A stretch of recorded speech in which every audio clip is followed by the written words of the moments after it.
Welcome back to the couch in the Discovery Doc podcast. I'm your host, Anna Kate, and this is my host. Hey, Dr. Cece. Awesome. We are going to tell you today and talk about the birth of the Discovery Doc and how she became where she is to bring us the podcast to you. Yeah, you nailed that. Yeah, let's go. That's what we're going to talk about. We're going to talk about that. So, and then you'll also learn a little bit about my medical mystery overachiever journey, and maybe you can resonate with some of the things that we talked about on our last episode. Yeah. And anything that comes up today. So yeah. Let's dive in. Yeah. Tell us about how you got from allopathic Western to the helping moms advocate for their families and lead a less toxic lifestyle. Yeah. And being able to equip them with just doing all the cool crunchy mom things or silky mom things. She's super crunchy. She's both. She's so I'm like crunchy, and this is what I say. I'm crunchy with a side of tequila. Yes. Oh, yes. I like my tequila, beautiful. And I'm like not a cloth diaper person, but I'm like a organic bamboo diaper person. You know, it's balance, girl. It's balance. Convenience plus non-toxic lifestyle. That is what I'm about, because obviously busy mamas need convenience too. Yep. But anywho, so piggybacking off of our last conversation, which was all about my Lyme disease journey. If y'all didn't listen, go back and check it out, because that really is what started the journey into more functional medicine, integrative medicine, whatever we want to call that. And then ultimately here to the Discovery Doc. So I was working in functional medicine for about 2 years, and I started my own journey of diving into the world of less toxic, non-toxic living, because before that, I didn't pay any attention to anything. You know? Why would you? Yeah, it's not taught. It's not something that is, just common knowledge. And I really started paying attention to all the things, to the point where I was just throwing out everything in my poor husband's cabinet, like all his bathroom stuff. I was just throwing it out and replacing it with other things. I do not recommend that if you are first starting out. He got very mad, and it's costly. But that I was starting the journey myself and learning so much about what's in our personal care products and what's in our food and what's allowed in our food and just things that we are exposed to all the time. And that was correlating with kind of where I was working at in functional medicine, where at the beginning I was working with a lot of kiddos on the spectrum. And, curbing the toxin load that they are exposed to is very, very important to anybody in part of a healing journey. And so it just kind of morphed from there. And I was learning so much, and I just felt like it's not being taught, and I didn't have time to teach it to my patients in the appointment itself. Right. So I was like, what can I do to make other parents aware or other people aware of just little things that we can do to lessen our everyday toxic burden? And it's just about the small little decisions that we can make on a day-to-day basis. And the biggest thing is that they are decisions. Like, these are things that we can control, that can make a really just drastic difference in your health. So it was planted in my heart for about a year before I pulled the trigger. And I was like thinking of names and just thinking of like, what do I want to encompass? Like, what do I want this to look like? And I chose the word discovery because it means a lot. It's like uncovering anything, right? Uncovering truths, or uncovering, different lifestyle habits that we can implement, or just discovering what is true health, what is true wellness, what can we do for our families to just optimize health and wellness. There's so much to discover in that. So I got stuck on that word, and I was like, this is it. And then it was scary to launch it, to like put yourself out there and to launch a platform like that.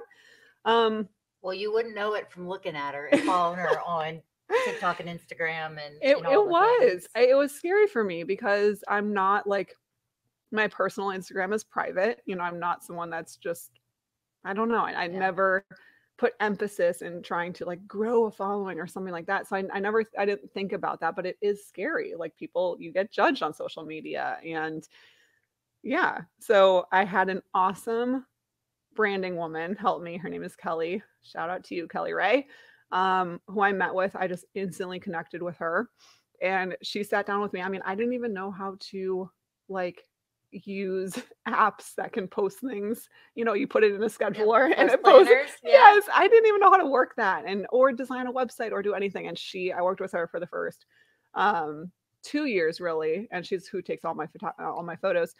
And she pushed me to do little assignments and like little tasks and hey, this is how much you need to post this and this is when you need to do this, until it really took off. But it took her pushing me because I don't know, it's so close to my heart. I'm so passionate about it that I just want it to help and never be like a conflicting anything or bring negative attention to anything. So yeah, it was accumulation of my own journey mixed with the types of patients that I was helping at that time. And I just always felt like there was a missing educational platform that allowed convenience to mix in with non-toxic lifestyle. Right. Because I am not the mom that is making things from scratch and making homemade soaps and making homemade You're not shampoos. making your own tinctures No. and brewing things with your tequila. No, and nothing against those mamas. I think that is amazing. I mean, absolutely amazing. It is just not for me.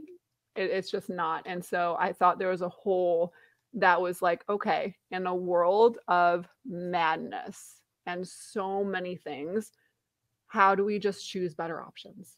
And that's what I'm about. Like, just we have 10 different items. How do we know which item is best out of that 10? Right. Rather than going home and making one with our own ingredients. Right. So it comes down to that turn and learn. And one of the things that your tagline that has been so influential and important is let's discover together, because everyone is on their own journey, and just reducing that toxic load of, hey, if I switch out, use what I have, and then switch out something when I run out of this, what are the best options? Or if I'm somewhere, what's the least offensive option out of the options that I have to choose? Right. So, and getting into all of that and following you on Instagram and Facebook and all of that, just those little quick tips of, hey, these are the things that you can use, and this is what to look for. Avoid this.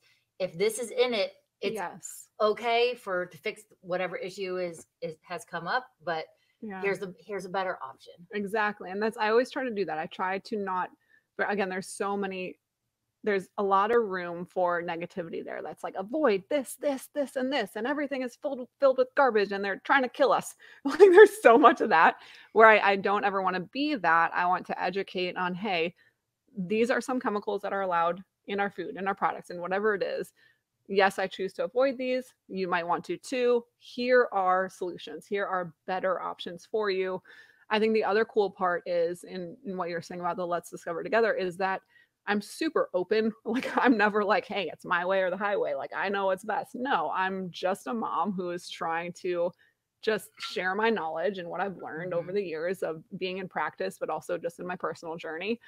And I think it's amazing when other people get on there and they're like, hey, I use this brand or I do this and it works really well for us. And I'm like, thank you so much for bringing that to everyone else's, attention, because I didn't know that. And so it's a cool, resource for everybody and for me. So it really is collective. And like, I just want it, to be a community where people feel welcome to share their thoughts and like what works for their family and maybe also learn a thing or two. Yep.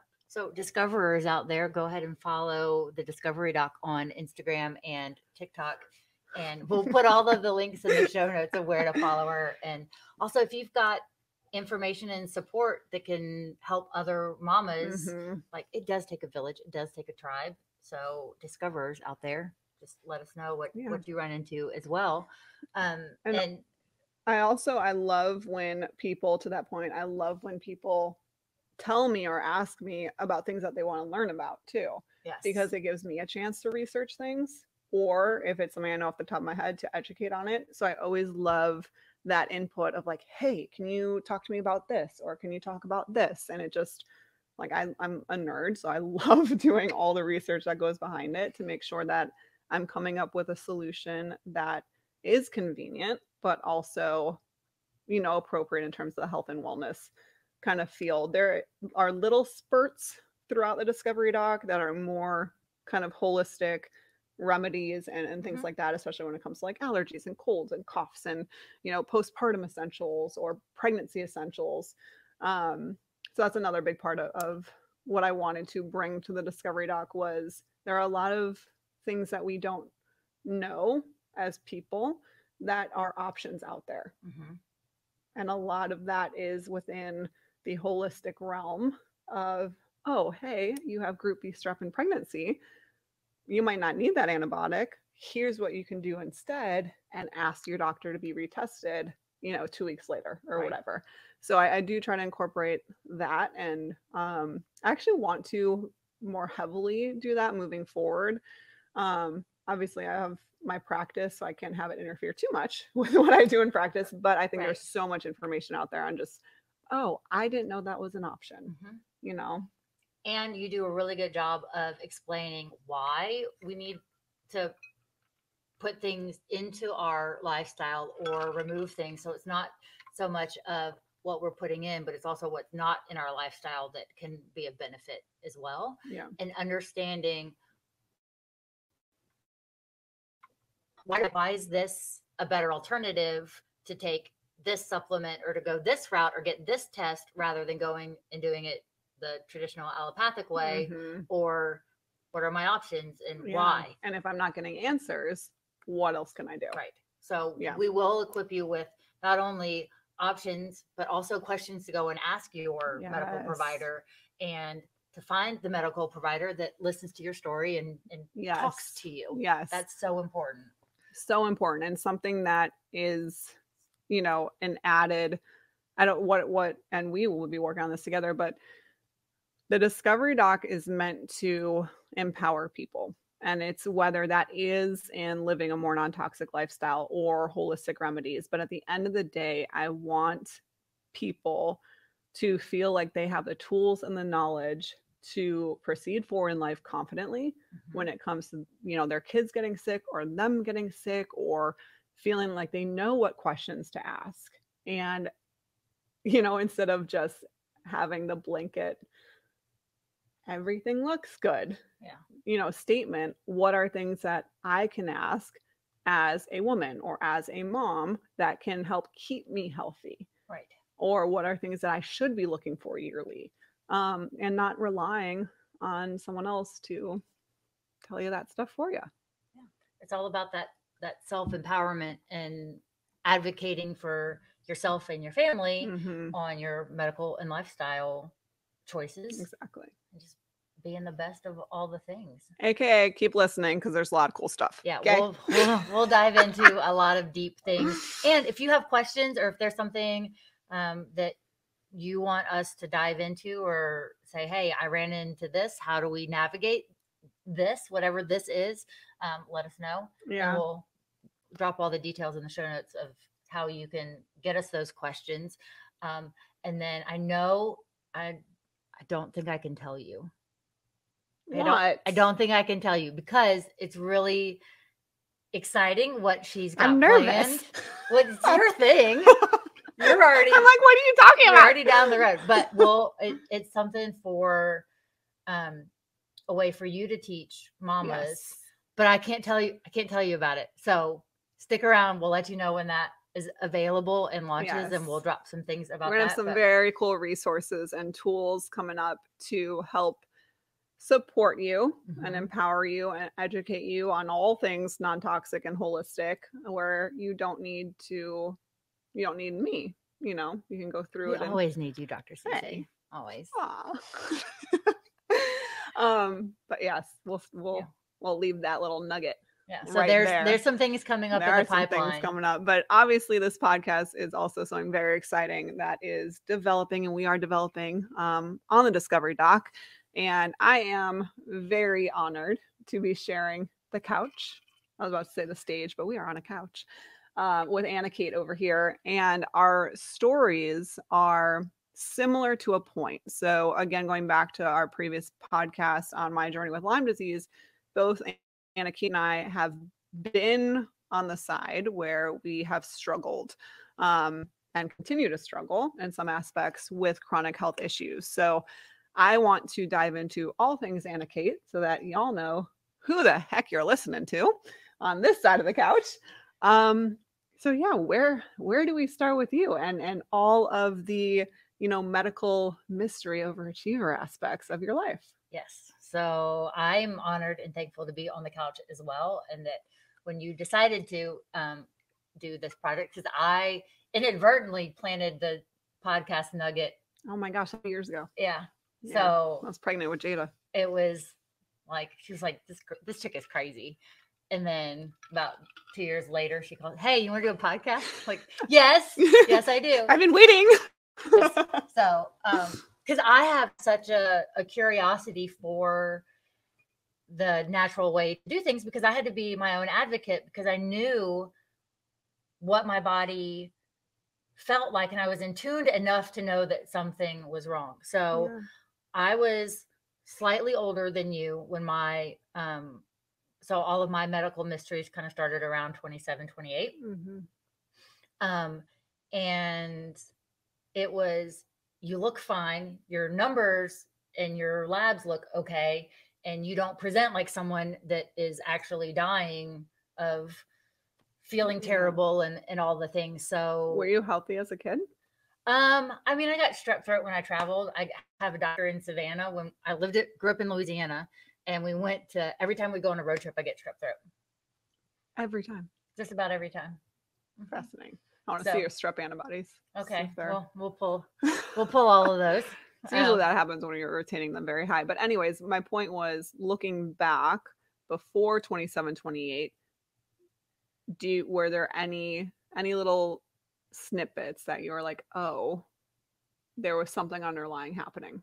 Not that I was aware of. So I did have, so I was actually training for an NPC show in 2018. And I didn't know, like, my body totally got screwed up because pulled fat out of my diet, and like, it's so extreme. Yeah. Yeah. And my body wasn't responding to all the things. And I was like getting up at 4 a.m., going and training, coming home, eating, going back to sleep, waking up at 9, working from home, and then doing the same thing in the afternoon and evening, and doing 2 days, and just putting so much stress on my body. Yeah. So at that time also is when, so around that time, I had a fibroid the size of a tennis ball in the middle of my cervix. And so my cervix didn't close for like 9 months. Oh my gosh. So TMI, I was never TMI here. So I was like shedding my uterine lining, like, and passing blood clots like the size of my hand. Yeah, I'm sure. Like, I mean, I would step into the bathtub and just squat and just like for months. So, and I'm thinking that, oh, this is just like, I've reduced my body fat so much and I'm like just changing. Well, that's not typically what happens. That you have less of a cycle when you reduce your body fat. Exactly. Yeah. So, you know, getting all of that done. So I competed in my show. Like, I was miserable. I wanted to do it for me. My body didn't respond. It didn't look the way that I wanted to. Like, my coach was kind of pissed, but like, whatever. I'm doing this for me. Yeah. And I ended up, my show was August 18th. By Labor Day weekend, 2 weeks later, I ended up in the hospital with a pulmonary embolism. Out of the blue. No, I'm serious. Medical mystery. Like, I'm no alcohol, no drugs, no smoking. I'm eating, I'm working out, I'm getting enough rest. Yeah. But my body was just like, nope.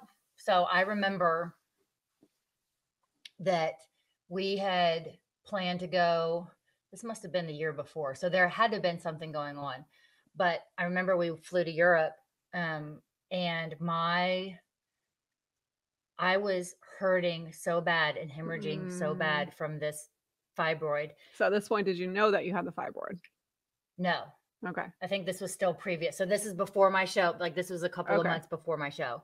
But we flew to Europe. I took, I don't know, some like heavy duty painkiller. I was up for 24 hours. I took one before we got on the plane, took one when we got on the plane, was up. And I mean, it would have knocked a horse out, but I was in so much pain. I just could not, my system could not shut down. And now knowing all the things that I know now of my immune system and all my, like my nervous system of what was actually happening there. So, well, so that kind of all started this process and ended up in the hospital with a pulmonary embolism.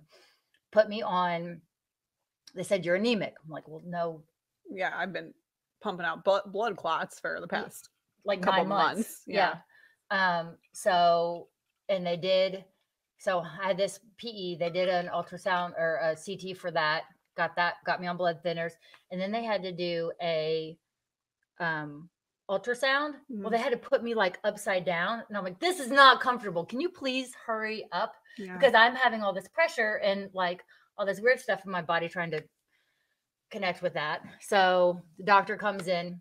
My doctor is overweight, tired, all the things. He was like, how do you, like, your numbers look good. You look fine.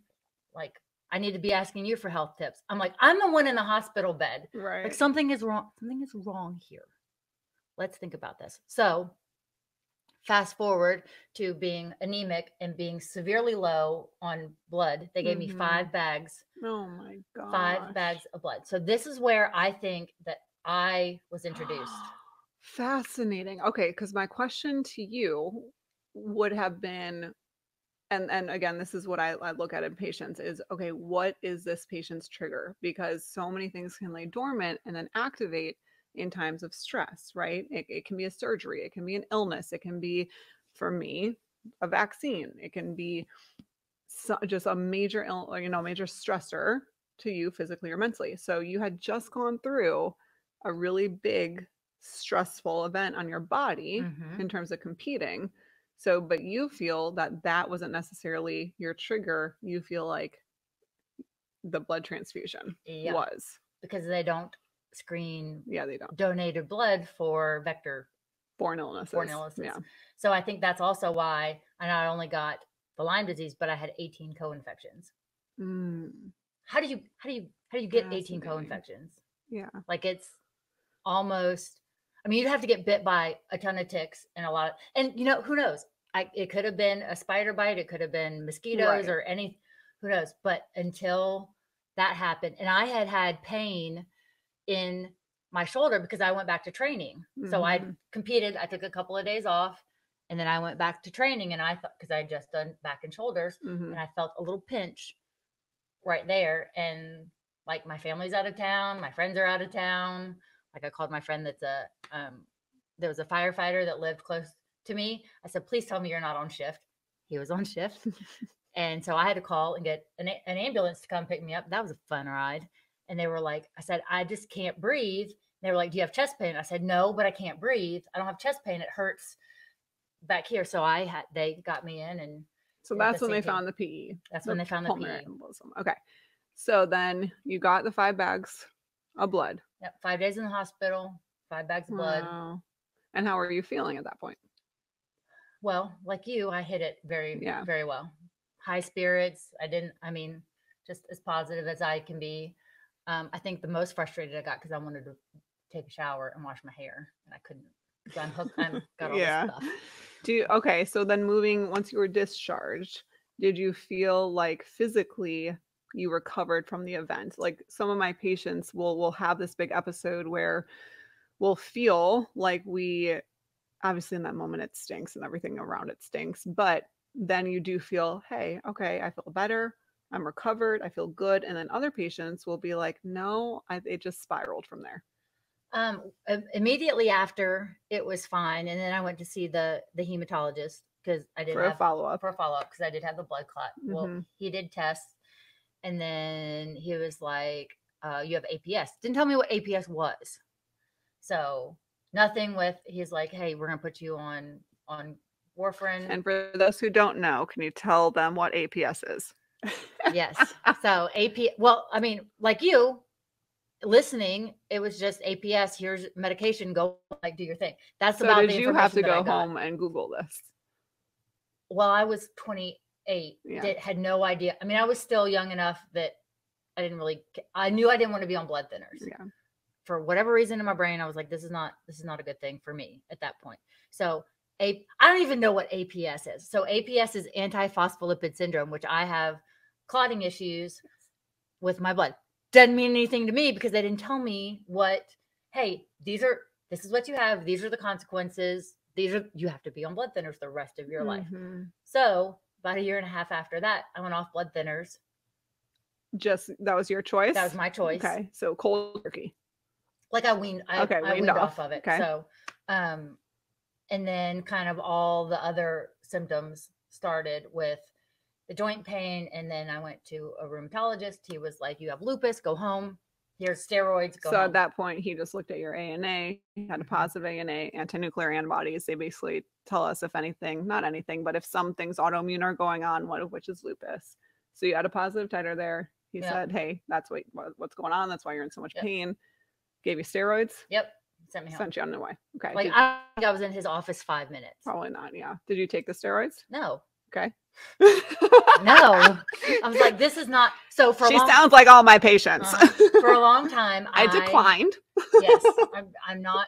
Well, because I knew what steroids would do.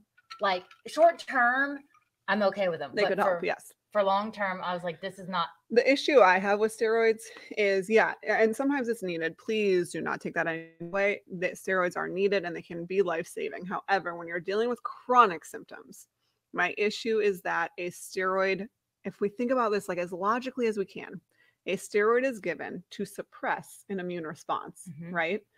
So if that works and that is helping you because it's telling an immune response to sit down, well, then why the heck are we not looking at what is activating that immune response and going after that?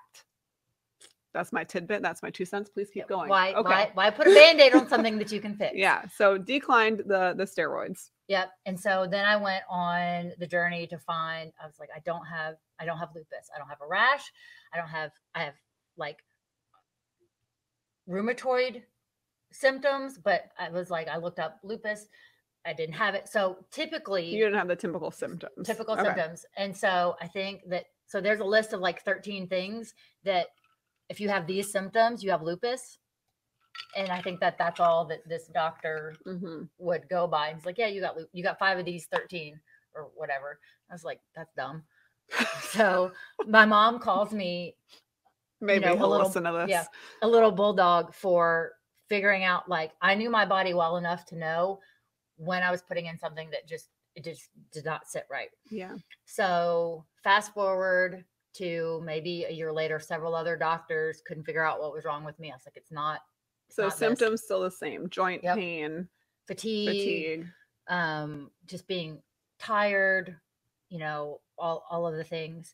And it's a different, like you said, it's a different kind of tired. It's a different fatigue. Yeah. Right. And it is like you cannot get through no matter how, like, we are both very strong-willed humans. And it is a fatigue where you cannot force your body or your brain to get through it, no matter how hard you want to. There's just a wall, and then you hit it super fast sometimes. So I went and found another naturopath, and she was like, hey, I was telling her my symptoms over. So is this the first naturopath that you've seen at this point? Yes. Okay. Yeah. So, and she was like, you have Lyme disease. Let's run a test. Oh, she did find it. Yes. But she treated it like you initially treated yours, with antibiotics and herbs, and just kept, dude, I have so many, like my husband's like, do you have to have all of this stuff? Yeah. Like rows. Oh, and hundreds. rows. Yeah. I mean, I have a picture where my daily stuff, while still on the antibiotics with the PICC line, was. Okay. So you haven't talked about the PICC line part. Okay. So I get ahead of myself. I'm here to help her kind of. Yeah. Cause my brain is still. Reel it in. Still Swiss cheese. We're working on it. Okay. So meet with her. She says, okay, we did a Lyme test, which is just the normal, doesn't really tell you anything whether than it's active Do you or not. know if it was a Western blot? Yes. Okay. So IgM, IgG. Sure. You don't remember. It's a very small detail. Yeah. So, but it's still, the Western blot is not enough information to know exactly what's actually happening. So that was positive. So it must have been IgM. IgM conventionally is active, where IgG in conventional medicine is like, oh, hey, you had an exposure, but it's not a real thing. I take IgG as a chronic infection when it comes to a bacteria that we cannot become immune to, like Borrelia burgdorferi, i.e. the bacteria that causes Lyme disease. Okay. So I'm just, this is my brain just thinking about your journey. So how I remember all that stuff that she just said. So when I think of something that shows up as IgG, it's good and gone. It's not active. And then Lyme disease, technically, we can get into this in another episode too, but Lyme disease technically is just Borrelia burgdorferi. Exactly. And I call that burgers and fries because that's how my brain could remember. Swiss cheese remembers. Swiss cheese. Yeah. Burgers and fries with Swiss cheese. Yep. Hey. It's not as delicious as it sounds. Put a fried egg on top. This is your brain on. Yeah. Don't say that. Yeah. So okay, so we have, if you know that reference, you know what I'm talking about. Yes, you do.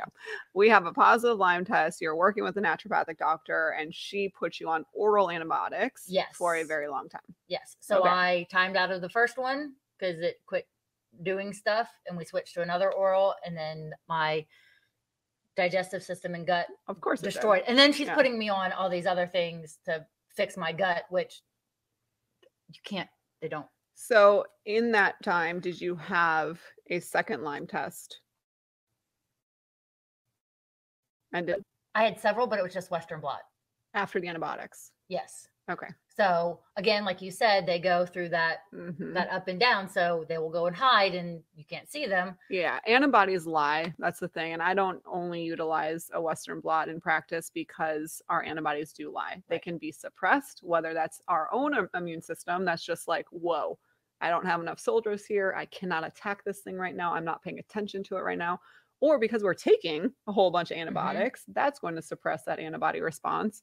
So yes, that is not, in my humble opinion, the most accurate Lyme test. But I was curious because most people, if they're on those antibiotics and they take a Lyme test, it will show up better than it really is because they're on it. But we'll skip that detail. Maybe. I can. What was next? We'll get into my binder one day. She has a binder. What is next after the second round of oral antibiotics? So still not feel like symptoms are kind of off and on, but also I'm hiding it very well as well. So, but I know that I'm not doing well. So in 2015, they put me on a PICC line. The naturopathic doctor did. Yes. Wow. Yeah. So, well, like I said, she worked with an MD. And they talked and, did all this stuff. And so put me on a PICC line. I was her first PICC line. Oh, wow. Experimental. So, yes. And I said, I'm fine being the guinea pig. I just want to feel better. Right. So did that. My hair fell out before that was in 2015. I got engaged in 2006, got engaged in 2015, got married in 2016. And then, or got engaged in 2016, got married in 2016. Anyway, my hair kept falling out before the wedding. So don't know if that was the Lyme or all of those antibiotics, or if it was the underlying lupus that I now know that I do have, and the thyroid stuff as well. Yeah. So all of these, I told you I was an overachiever and no one knows why. No one can tell me where this all started. Any of the things, she's going to have them. Right. So PICC line, when it obviously came out at some point because it wasn't working, is my guess. Right. So it came out Thursday before the wedding. I got married on Saturday. Yeah. So we got married. And then I said, hey, I want to have some downtime between our wedding and going on our honeymoon because, again, we went to Europe and I was like, I am not doing, I don't know how I did these things, Yeah. because at that point, one of the additional co-infections was Bartonella. Mm-hmm. And so for those of you that don't know, Bartonella feels like walking on Legos every time you stand up, all the time. So very specific symptom, but yes, it's a bacteria that really loves to hang out in our central nervous system, and it's often associated with Lyme. It's apples and oranges. It's a completely different bacteria. Mhm. But because it likes to replicate within the CNS or the central nervous system, a lot of patients will have weird burning, tingling, vibrating sensations, numbness, weakness. Yes, severe pain in their feet or burning in their feet. All patients who tell me they feel like there's ants crawling on their Mhm. skin or their hair is alive. Also, anxiety tends to go up. Low mood tends to occur Mhm. as well. And I'll see more POTS-like symptoms. So heart rate increase, blood Right. pressure decrease. Just a backstory about how fun Bartonella is. Yes. And this was my experience, and this is where it showed up for me, and it can show up in different ways Yeah. for different people. But I mean, it was very real. And then I also had Babesia, and I got an SOT for all three So of by those. how did you go from working with that first naturopath to transitioning to the second one that offered SOT? So actually, I went to my girl doctor, and she was my GP, and she did gynecological things as well. And she was like, "Hey, I know you have a complex history, so have you ever heard about SOT?" And I said, "No." And she's like, "Here's the name of a place, and you go Wow. there." So that was So 2019. she knew about it. She knew about it. That's, I mean, incredible. Because what if she hadn't? What if she didn't? Where would you be? Not here. Wow. That's So wild. I do think that I got Lyme disease for a reason. And if that reason is to be on this couch with you right now, so someone else Girl, can skip preach. the hundreds of thousands of dollars in years that we both collectively Yes. spent. And I mean, I swear, just trying to figure it out and not getting any better and making my system worse.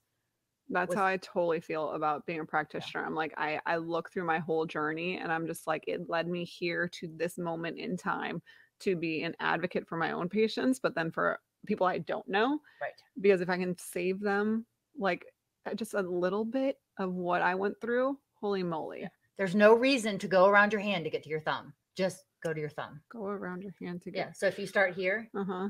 some people, okay, so if you start here and you just need to go here. Yeah, instead of going, yeah, and then go all the way around. Don't go all the way around your hand to get to your thumb. I'm very visual, how to see it. It's like, don't take the long way, please. Okay, you don't so need to. Your gynecologist told you, hey, go over here. Yep. This is someone who does SOT. So then Lyme, obviously, then that practitioner needed to redo a Lyme test. Yep. Still positive. Yep. Did SOT for it, found babesiosis and Bartonella and all these other co-infections. Mm-hmm. Did you try to treat those orally as well as SOT, or did you guys just jump right to SOTs for those?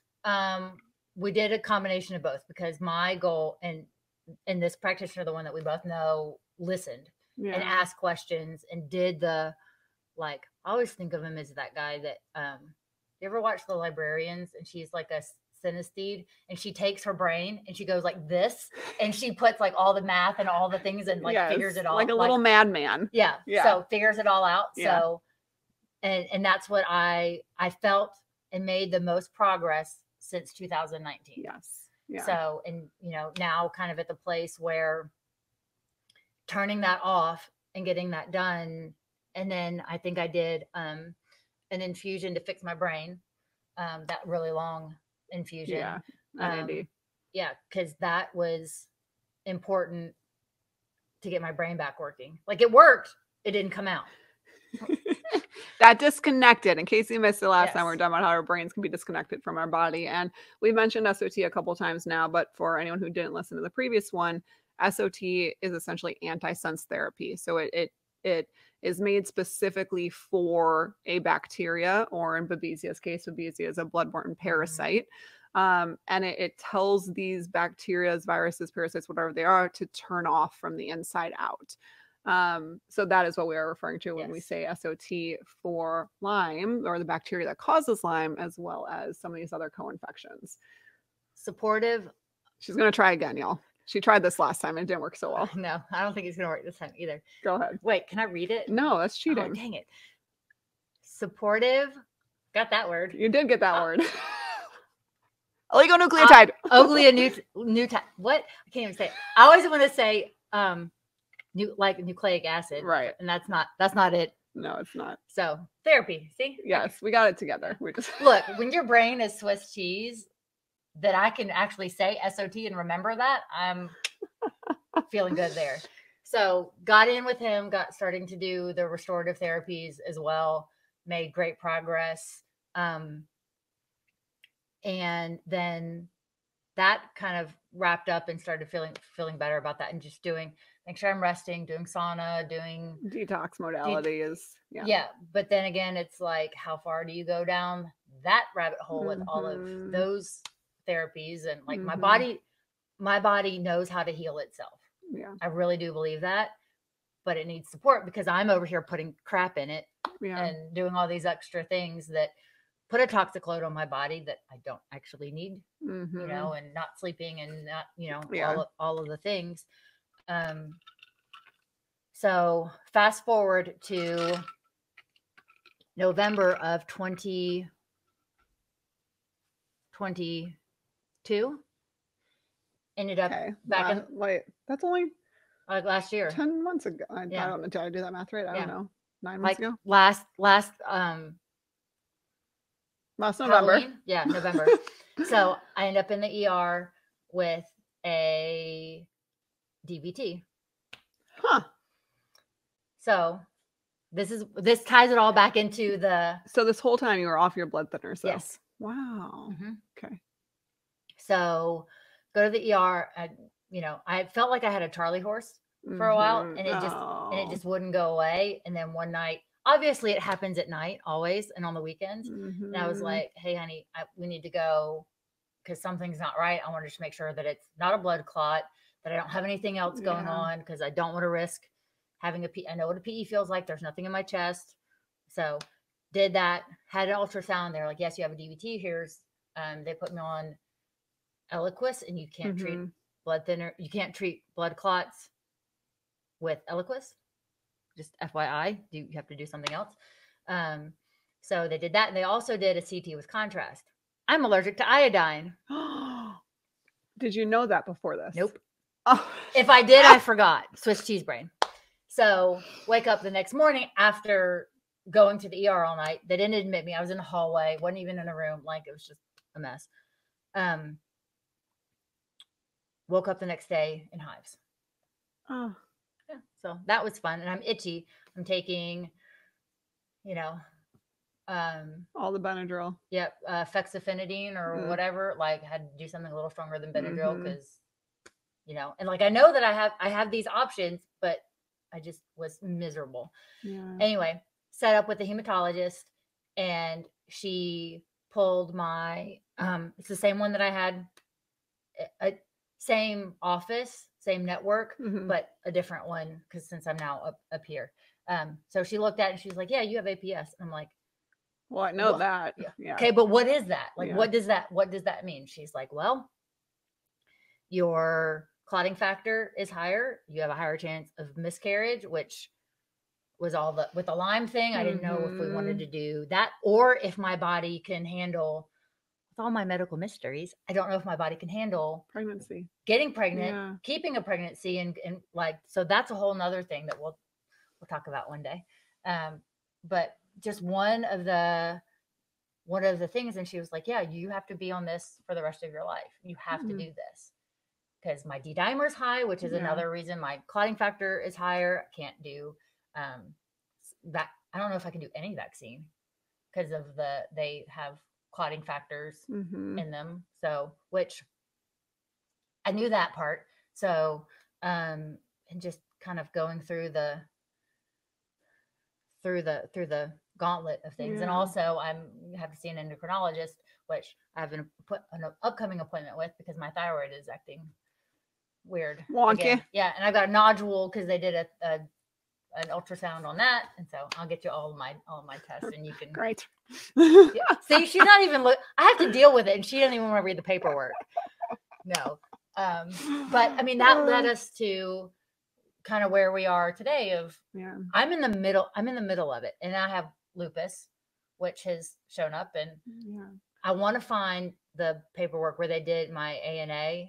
And they ran whatever they ordered to run the number, not just positive. Right. It was 2,500 and something. This is with the infectious disease head of the infectious disease doctor at Northside or something. She's like, I've never seen a number that high in someone that looks like you, because I'm sitting there looking like I do now. Right. So to preface it, when an ANA is ran, like on LabCorp or something, in ANA anti-nuclear antibodies, again, it will say positive if they detect any sort of any of these antibodies.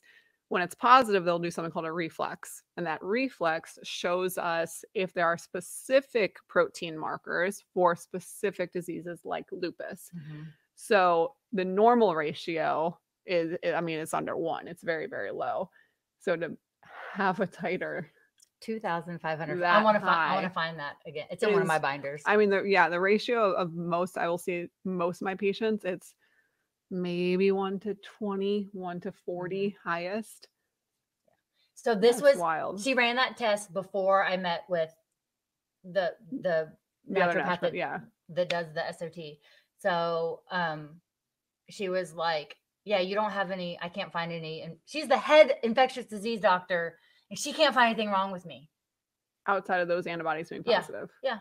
And I'm like, well, if you can't explain it. So at this point, do you feel like you have those lupus-like symptoms?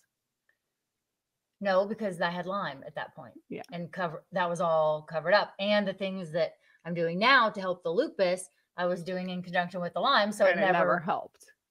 Well, at that point. The medication that they put me on twice a day now helps with the lupus without being on steroids or anything. Yeah. But that was also helping the Lyme at that point. And, and I also wanted to come off of that because they had put me on that before when I was with the one that put me on the PICC line and everything. And I'm like, my system's like all jacked up. And I don't have to go and check my eyes now because it may make me go blind if I'm on it. But that's another one that I've got to be on the rest of my life. Yeah. So you are at a point now where you are just trying to manage. Yeah. Are you done? Maybe not done, but are you fatigued with trying to find other underlying reasons as to why this is happening? Because a lot of people do get burnt out. If it's not, and Lyme was a huge, problem for you, absolutely, and all those co-infections, absolutely. But it sounds like you kind of got halfway and then plateaued. Yep. And now we're not progressing forward. So like mentally, emotionally, spiritually, where are you at with, no, I'm just going to stay status quo and do what I'm doing and just manage? Or no, I'm still like really gung-ho about trying to find other things that are going on that might help me recover. Absolutely. Absolutely the number 2. Because I don't want to feel like crap. I don't want to have flares because I know I mentioned in the last episode that I have to watch my sun intake. I like to go to the beach. Yeah. I like to go to the pool, but I can't anymore because it causes a flare and makes everything swollen. I mean, my knees and I walk like I'm 90. And so when it's time for me to go up the stairs, I go up the stairs and I don't come back down until the morning because I have to sleep to reset. Yeah. And then sometimes even in the morning, it's, sometimes it's the hip is inflamed and swollen. And so laying on my side hurts, and just turning over, the blankets feel like the sheet feels like it weighs 1,000 pounds. So your biggest symptom currently is it the pain and the swelling, or is it cognition? Because you say Swiss cheese in your brain. A little bit of both. Not as bad as it was. Yeah. So, and that's the other thing too, is never ask somebody that has chronic issues if today's a good day or if they feel okay, because they don't. And they're not going to tell you because it's a broken record and we don't want to say, I feel terrible. So ask, is today a good day or a great day? A good day means, hey, I'm in bed. I'm okay. I'm not moving. I'm not doing anything. Mhm. And a great day is when you can get up and Like, I have a little more energy today. I and can then we always manage a little bit overdo it. more. Yeah. We always do more because when Yeah. we have a great day, we do everything and then You want to get done everything that you couldn't get done on your Right. good day. Right. Yeah, absolutely. So then how do you feel with your current naturopath? How do you, I mean, I I'm love just her. going to straight. So, I love her. okay, full disclosure, she is not my patient. No, I'm not. I'm going to steal her as my patient. But with your current naturopath, and in no disrespect whatsoever, but do you feel stagnant? Or do you feel like there needs to be new eyeballs on this? Do you feel like you need to advocate better for yourself to say, hey, I am still suffering with this, and this. I'm this is not getting better. What else can we do here? Like, have you guys had that conversation? Do you feel stuck? Do you feel like you need a different perspective? Like, where's your brain?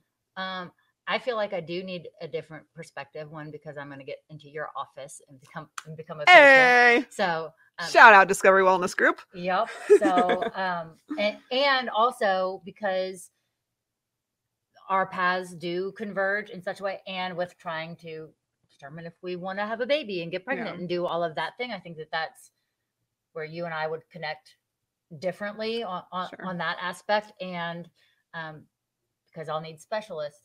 Like, yeah.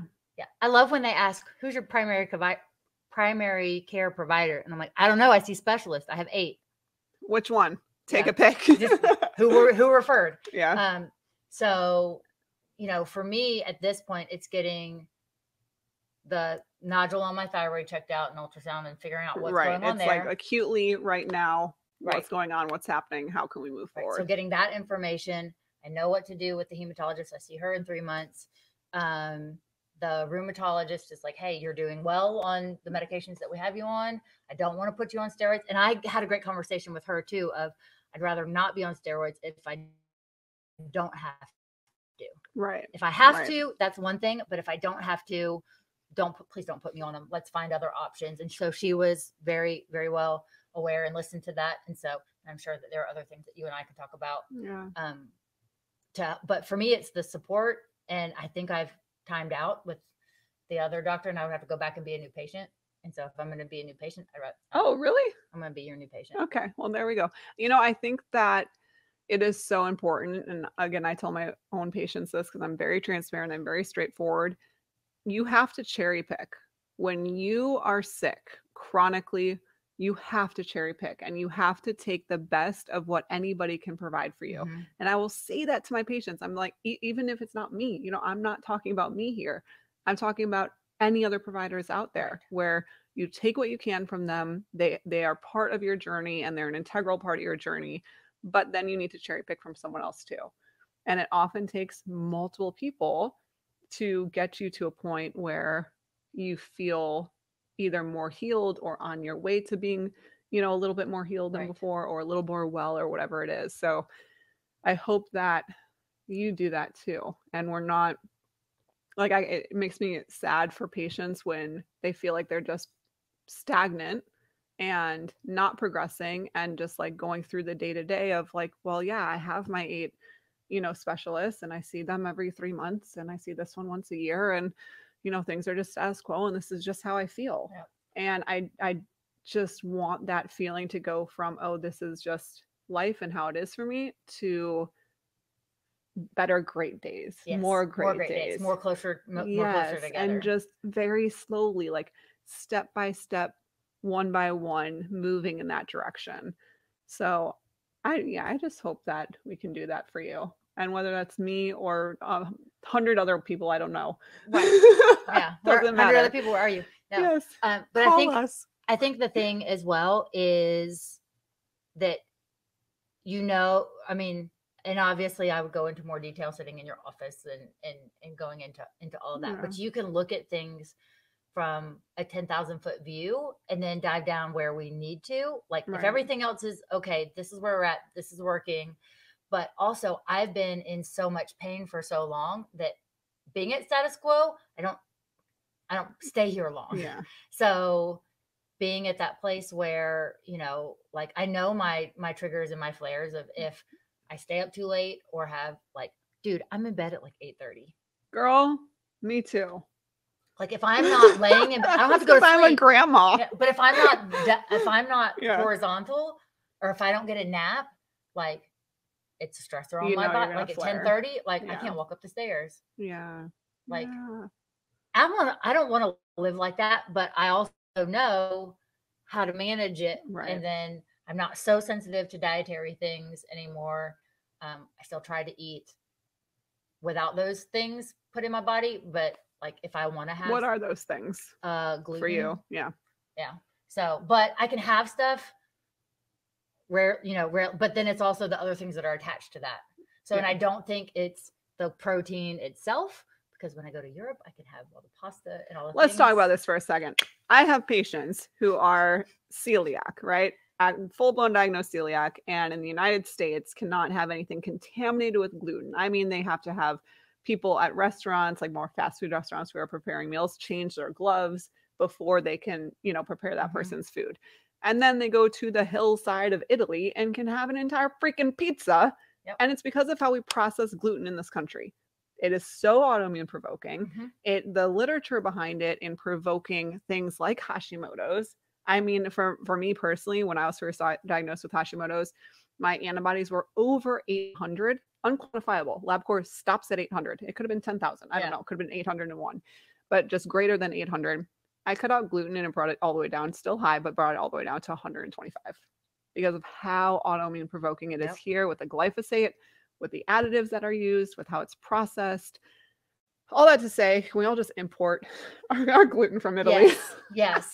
So, I mean, it's that thing of I'm not allergic to the gluten protein. I'm allergic to all the crap that goes into growing it and spraying on it and all the things. And that's a great point too, because a lot of patients will be like, well, I had food allergy testing. IgE mediated is food allergy testing. And they'll be like, that was negative, so I can have it. I'm like, no, it's different. Like, it doesn't matter if you are not allergic or you're not sensitive. When we say food sensitivities, we mean IgG or IgA mediated different antibodies. Those could be nice and negative, but how it's processed is so darn inflammatory and so autoimmune provoking. That is what wreaks havoc on your system, not the fact that, those other sensitivities and allergies say that they're negative. So great point. So went through all of that, and then I can now have dairy again, and I choose better sources of dairy. Yep.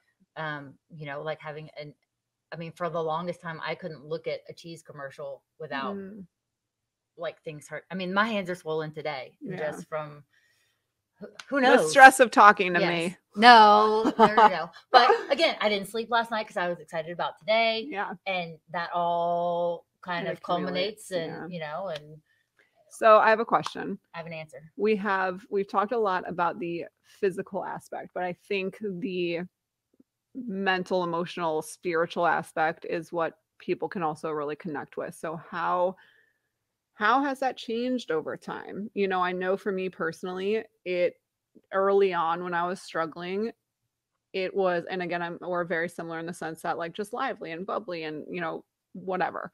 But it would, outside of being in front of people, holy moly, was I a sad panda. And it like really made me question things and just like, why am I having to go through this? Like, what is the point here? And I have a very different perspective now because it's in retrospect for me, where it's not quite for you. Whereas I look back and I'm like, oh, I feel good. I've seen, physically, I'm in a place, cognitively, I'm in a place where I am healed, Lyme disease free, etc. And I know why I was put through that journey. And I feel that so deeply in my core.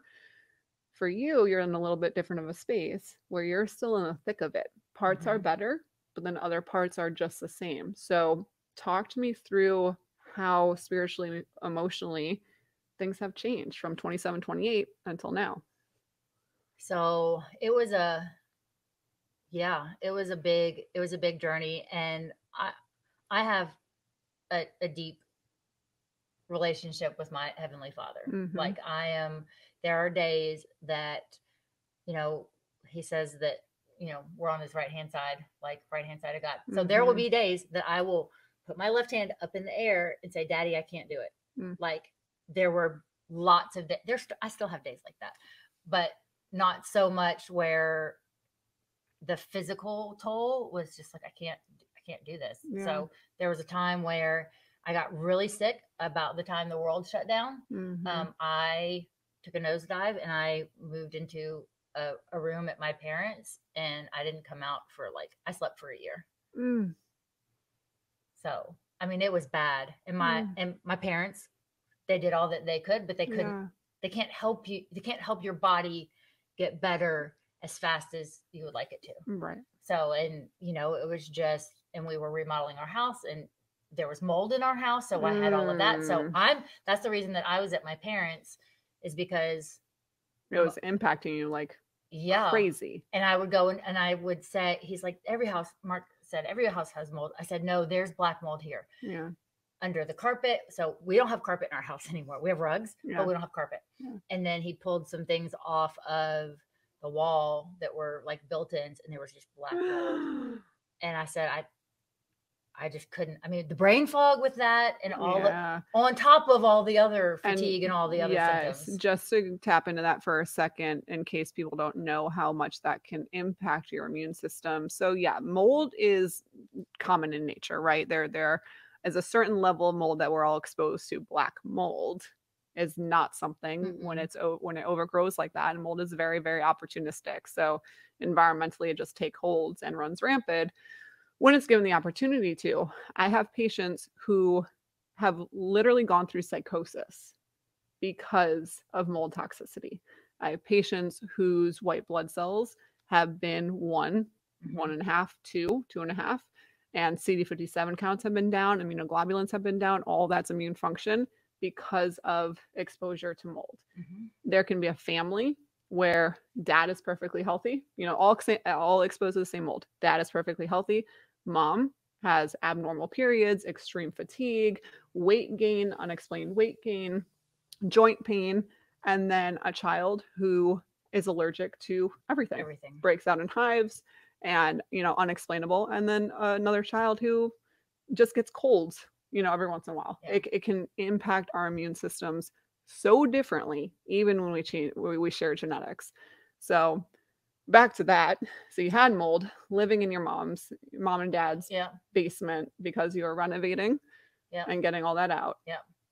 So how did you get out of that? How did you get out of that space that you were in for that year?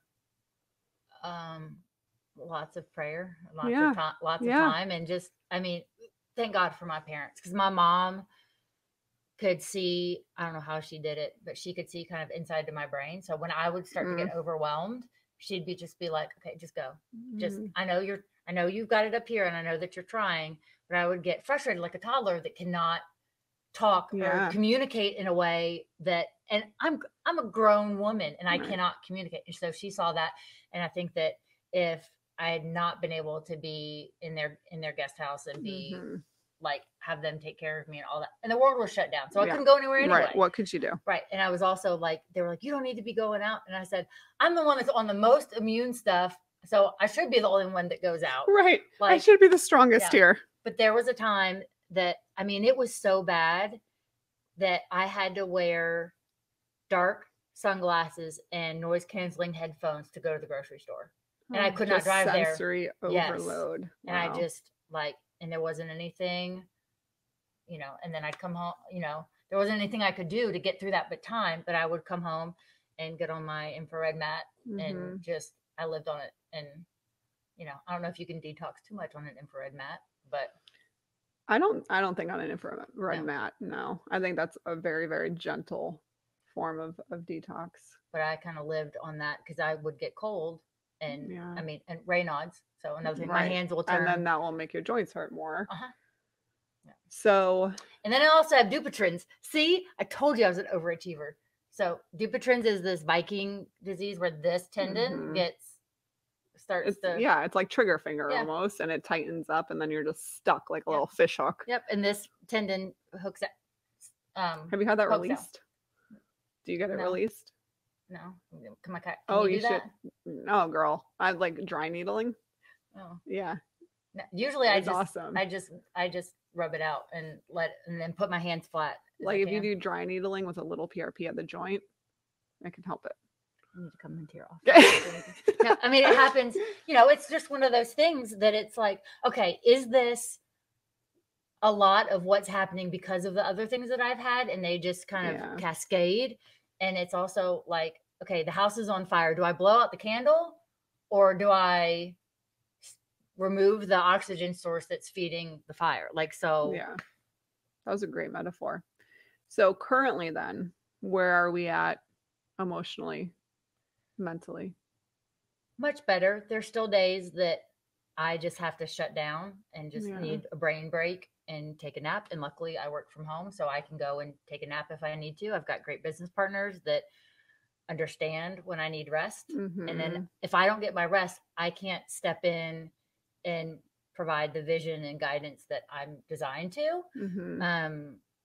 And to do all the things. And I mean, there's times that I've worked on this project with you and it's 10 o'clock at night, I'm laying in bed, but my brain is turned on because I have the idea. And then the next day I may take a nap. You're feeling it. Yeah. So it just depends. And I can work in that ebb and flow and do all the things. And like right now I'm getting fuzzies in my eye for whatever reason. Maybe it's the lights. Because I'm so pretty. Yeah, she is. She's but I mean, is that because I'm tired, or I didn't sleep last night, or, like, so being in tune with my body and knowing those symptoms, I feel better than I have being on this new protocol that I'm on.